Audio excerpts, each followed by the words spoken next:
there's a quick update. As you can hear, obviously the wind has picked back up because, again, March in Oklahoma.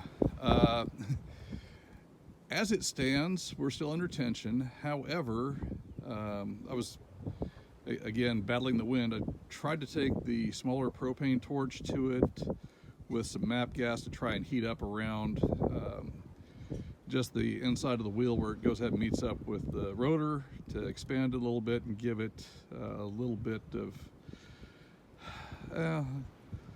kind of ease the load on it a little bit, hopefully, and get it to go ahead and start to come loose.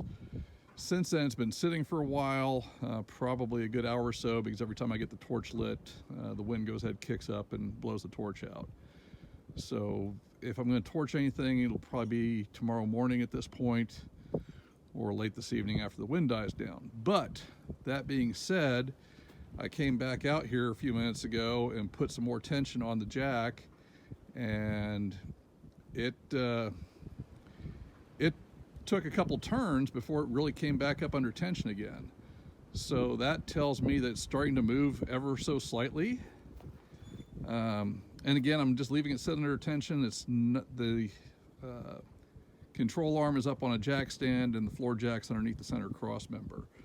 So that being said, it's been saturated with WD-40. I can't really get in there to see if the wheel has started to separate from the rotor a little bit on the inside, but I'm fairly certain it's started to move just ever so slightly.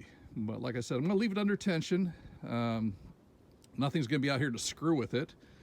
So there's that. And like I said, this afternoon or this evening, once this wind dies back down, I'll come back out here with a propane torch and put a little bit more heat on it and see if I can't go ahead and get that to expand just a little bit more, and then we can go ahead and get that wheel off, because I know as much as I hate to say it, I know the other side is going to be equally as troublesome. So it kind of made sense to go ahead and build my own tool to do this with for right now. But you know, I'm not a huge fan of doing it this way. I know it will work. It's just going to take time, and you know, got to take a reasonable approach to it, not just go full gonzo. You know, yeah, I go ahead and do my own stunts, but I'm not stupid. I like the teeth that I have. I don't like going to the ER for doing stupid things. So, you know, you can do stupid, but you can do stupid cautiously. I guess that's kind of what I'm doing right now. So anyway, there we are. Good morning, y'all. It's Joe. We're back under the shade tree again. I am on to plan B with getting the wheel off of Jimmy. Both front wheels are going to need to come off. The one I was worried about, or the one I've been trying to get off, the tire's bad. I've got a spare tire to mount up, and so it'll make things a whole lot easier when it comes to moving around, because when I air up the tire, it only holds air for a couple of minutes. So anyway, that was the whole reason for trying to get the passenger side tire off. But ultimately, they're all coming off. They're old and dry rotted just from setting, and they've aged out. But figured out what was going on with the chain.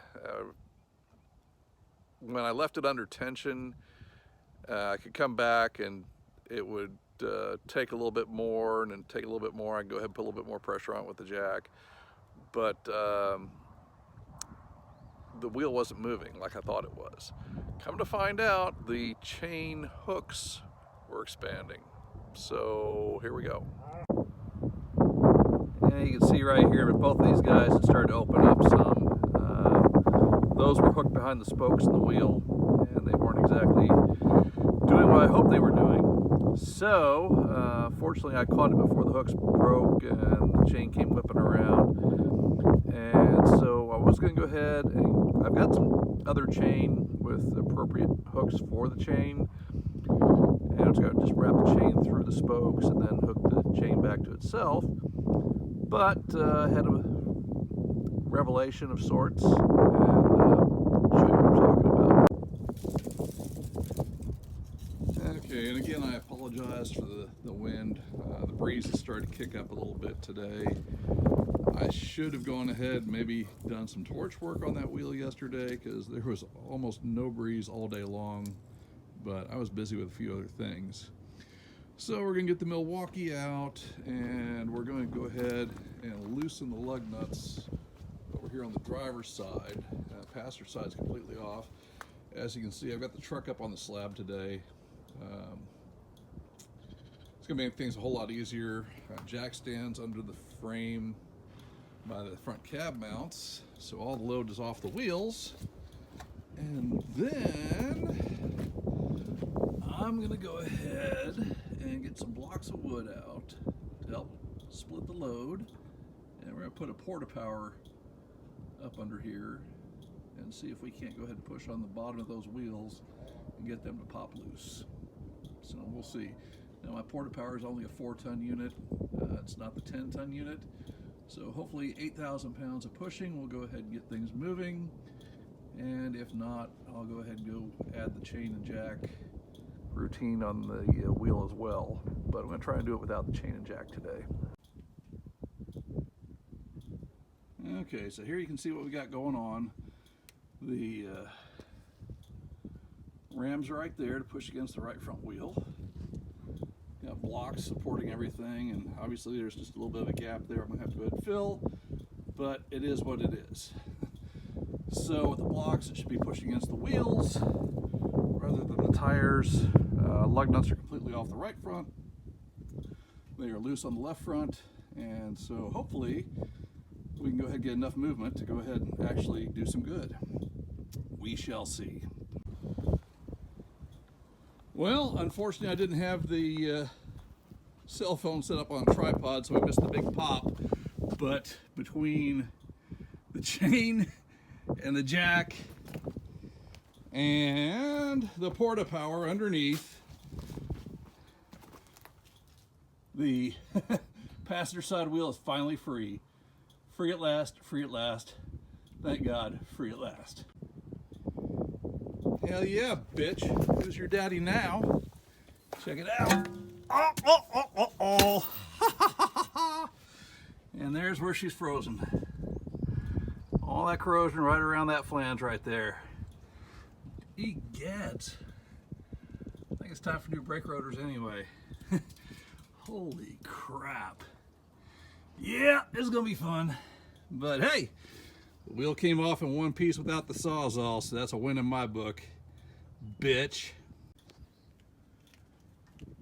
Well, I'll tell you, this hub-centric stuff is absolutely a nightmare. I've never had this kind of issue with Chevrolet wheels fitting so tightly on the brake rotors or the wheel hubs like these do.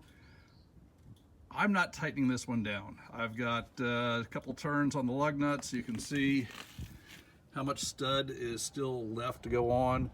I'm just barely on the lip of that hub-centric fitting. And I don't want to go ahead and go through that nightmare again. Granted, this is a steel wheel, not an aluminum one. And I've still got the other side to contend with, but bullshit.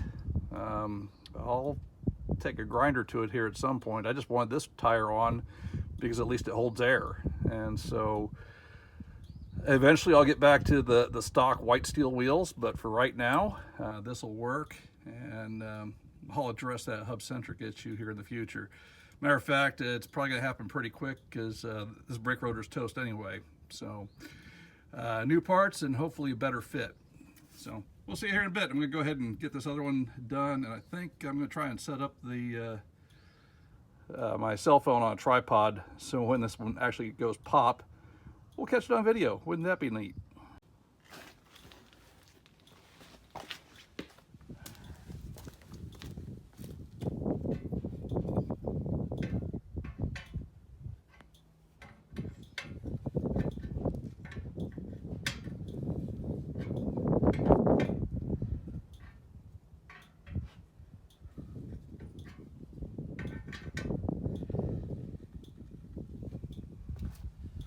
Okay, we are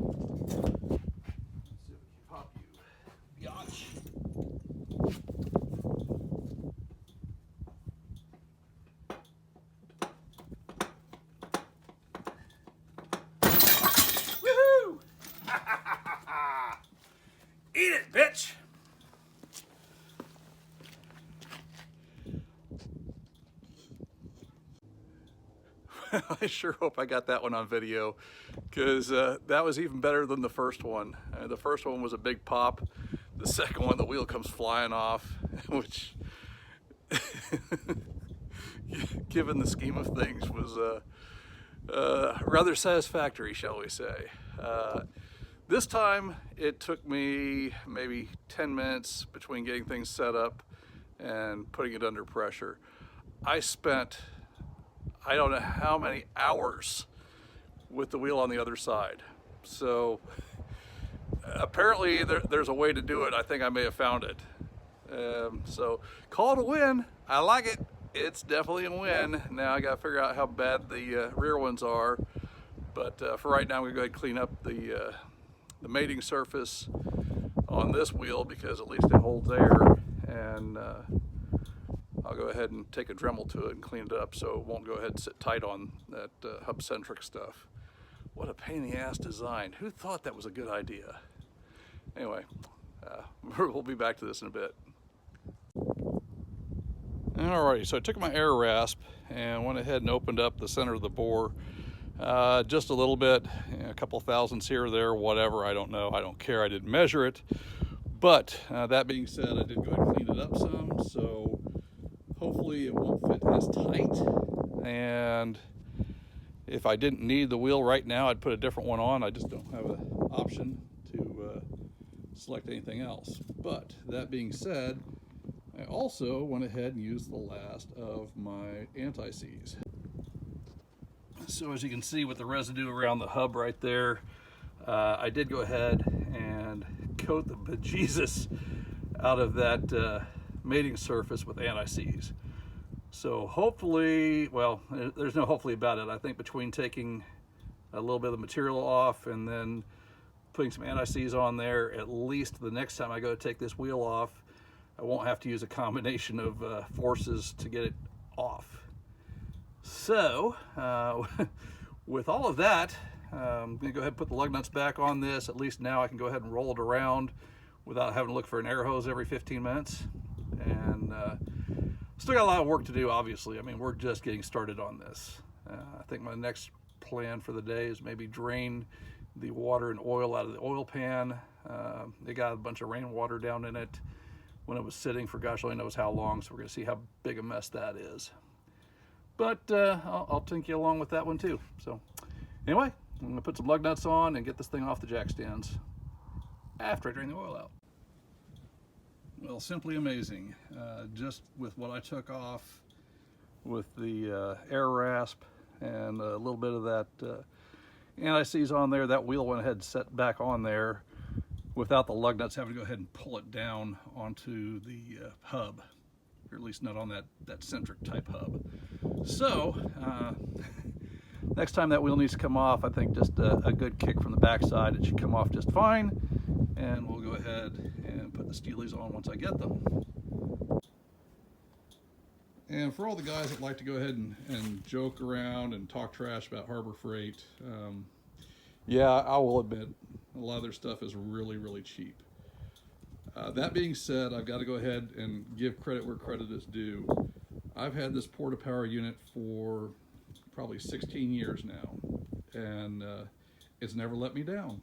The first time I realized I needed one, I was doing a transmission in a Dodge 3500 diesel, and didn't realize you actually had to spread the frame just a little bit to go ahead and get the transmission crossmember in and out. I beat that thing out of there with a big hammer, and there was no way it was going to go back in. And my neighbor said, "Oh yeah, by the way, this is how you do it," because he's a diesel guy. And so I went and spent the $100 some odd bucks on this 4-ton unit, because I didn't figure a 10-ton unit was going to be necessary. And this thing is set out here year round in its plastic case in the carport or in my tool shed through the worst of winter, the heat of summer. I've never had to go ahead and add fluid to it or anything like that, no leaks. It has always got the job done when I needed it. And for the money I spent, I definitely got my money's worth out of it. So that being said, you know, it's the cheap Chicago or Central Pneumatic, whatever, but, or not pneumatic, hydraulic, who knows. Let's see here, what does it say?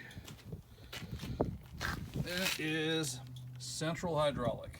So there it is, that 4-ton Porta Power, and it really does work good. The box is falling apart, and all these years the plastic is drying out and cracking and falling to crap, but the tool itself still works. So again, credit where credit is due. And there it is, all put back together and ready to go for next time. So yeah, Central Hydraulics item number 44399, portable 4-ton puller. So hell, I don't even know if they offer this one anymore. I'm sure it's probably changed item numbers several times over because made in China. But I definitely got my money's worth with this one, and I'll put it back and save it again for next time.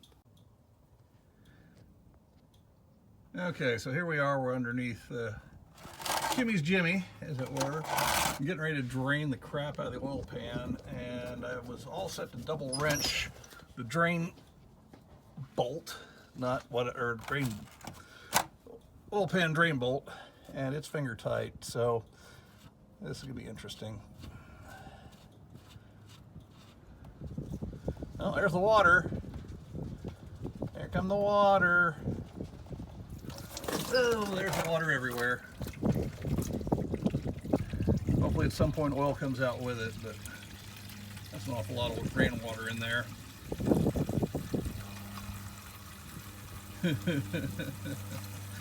Yeah, there's gonna be a good time.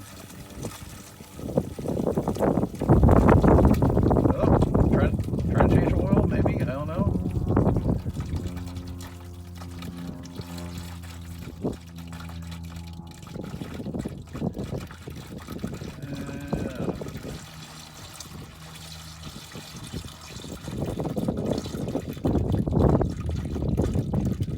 That's a whole lot of rainwater. I'm not holding out much hope for this motor, but it came with the truck. It was running, running when parked. Yep, it was until we went ahead and left the hood off, and then the air cleaner off the carburetor, and then the rain came. Hey, what do we got going on? There's the oil. There's the pudding. Oh yeah. Oh yeah, you gotta get a good look at that.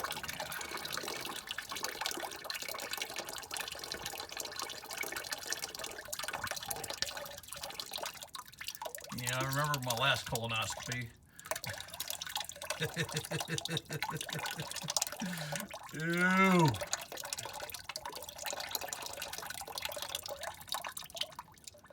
Yep, just like that. There's the goo. Very much like prep. Go lightly my ass.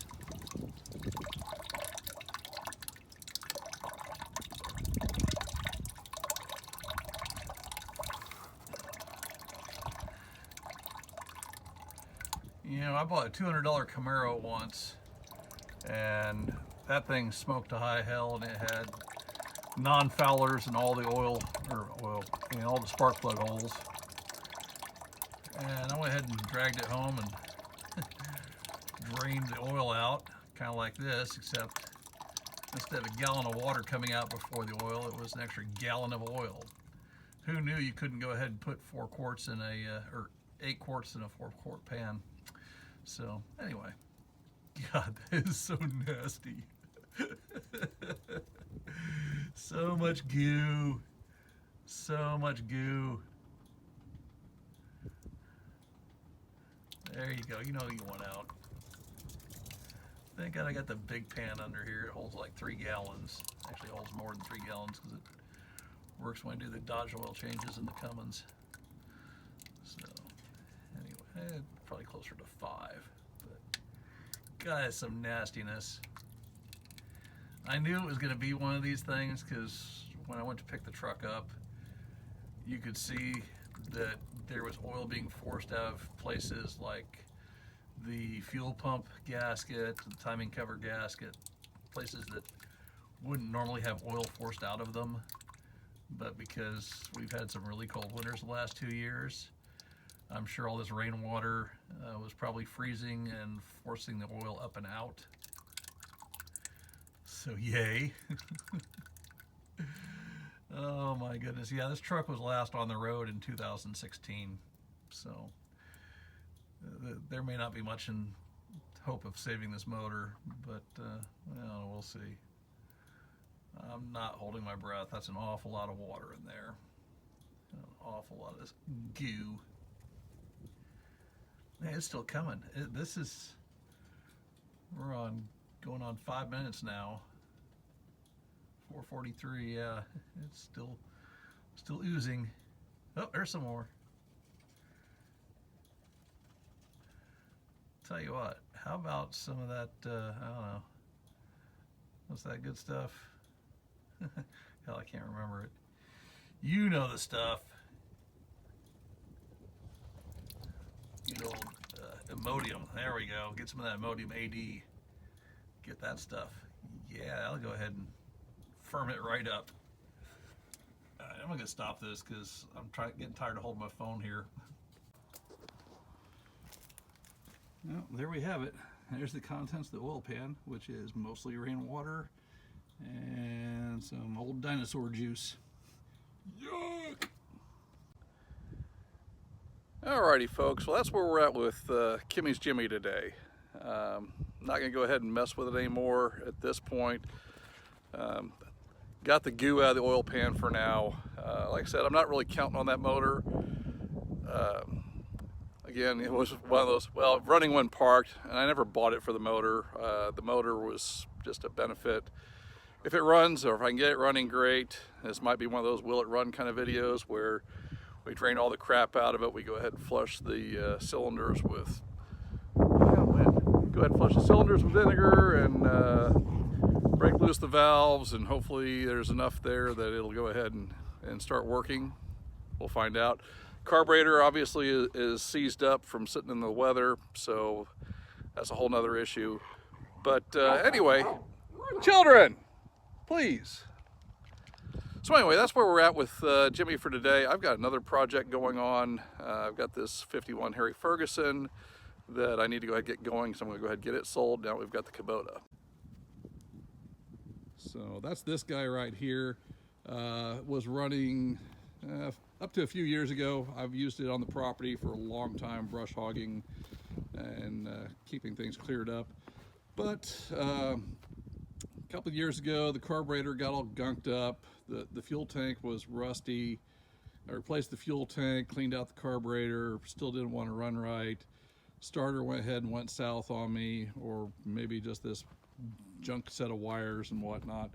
So anyway, that being said, I'm going to go ahead and make a run down to the parts store, get a new battery for it, get new cables for it, get a new solenoid for it, and hopefully with some fresh gas and a nice shiny new carburetor right there, hopefully I'll get Harry going here, and I'll get Harry advertised and sold.